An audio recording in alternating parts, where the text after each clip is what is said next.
Chief Minister of Tamil Nadu M.K. Stalin has written letter to various state chief ministers and former chief ministers regarding delimitation exercise by the union government. He has written that the essence of India's democracy rests on its federal character, a system that gives each state its rightful voice while honoring our sacred unity as one nation. Today, I write with urgency as this balance faces a profound threat that could permanently diminish the influence of states like ours in shaping our nation's future. India conducted delimitation exercises in 1952, 1963, and 1973. However, in 1976, the process was frozen through the 42nd Amendment until the first census after 2000 to encourage population control. As population disparities continued to persist, the 84th Constitutional Amendment further extended the freeze until the first census after 2026. With the 2021 census delayed, the delimitation exercise originally expected after the 2031 census could now take place much earlier than anticipated. This acceleration gives us very little time to protect our interests. The question is no longer if delimitation will happen, but when and whether it will honor the contributions of states that have advanced our national priorities. Post-2026, the situation may become drastically skewed if the exercise is conducted as per the next census population. Those states which controlled their population and achieved superior governance indicators will face an unjust punishment, reduced representation in the very forum where national policies are determined.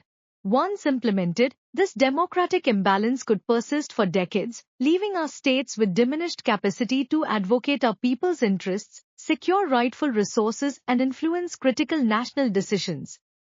For the record, we are not against delimitation itself. What we oppose is its weaponization against states that fulfilled their national duties, thus punishing progress. The delimitation math is simple and sobering. Reports suggest that the delimitation exercise is being considered based on population, with two potential approaches. In the first case, the existing 543 seats could be redistributed among the states, and in the second case, the total number of seats could be increased beyond 800. In both scenarios, all the states that have successfully implemented population control measures stand to lose significantly if the exercise is based on post-2026 population. We should not be thus penalized for effectively controlling population growth and upholding national development goals. Despite the gravity of this issue, the union government has provided neither clarity nor any concrete commitment to address our concerns. Their representatives have vaguely stated that delimitation would follow a prorata basis, without explaining the base used for such prorata calculation, as well as raising an empty rhetoric that no state will face a decrease in its seats. When the very foundation of our democracy is at stake, can we accept such vague assurances? When our states' futures hang in the balance, do we not deserve transparent dialogue? In this regard, I had convened an all-party meeting on 5 March 2025 with political parties from across the spectrum. All of us stood united in defense of our constitutional rights, demanding a fair delimitation. With a shared commitment to protecting our parliamentary representation, we resolved to form a joint action committee and reach out to all states across India which potentially face the same threat.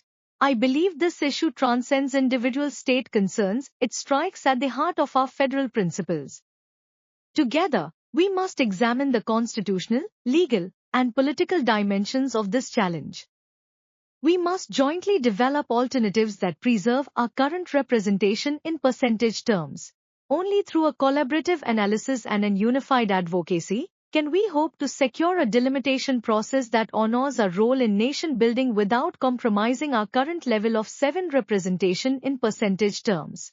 In this regard, I now reach out to you with 2 specific requests. 1. Your formal consent to join a Joint Action Committee, JAC, comprising of Tamil Nadu, Kerala, Andhra Pradesh, Telangana and Karnataka in the south to West Bengal and Odisha in the east, Punjab in the north. 2. The nomination of one senior representative from your party who can serve on the JAC and help coordinate our unified strategy. As an initial step towards unified action, I propose an inaugural meeting in Chennai on 22nd March 2025 to chart our collective course forward. This moment demands leadership and collaboration, rising above political differences and standing up for our collective good. What is at stake is not any abstract principle, it is our state's ability to secure rightful resources for development, to influence crucial policies on education and healthcare, and to ensure our economic priorities receive due attention in the national agenda. Let us stand together not as separate political entities but as protectors of our people's future. I await your response and look forward to your presence in Chennai, stated M.K. Stalin. This letter has been sent to the Chief Ministers of Andhra Pradesh, Karnataka, Kerala, Odisha, Telangana, West Bengal and Punjab. Not only to the Chief Ministers, also to the opposition leaders and political party leaders of those states.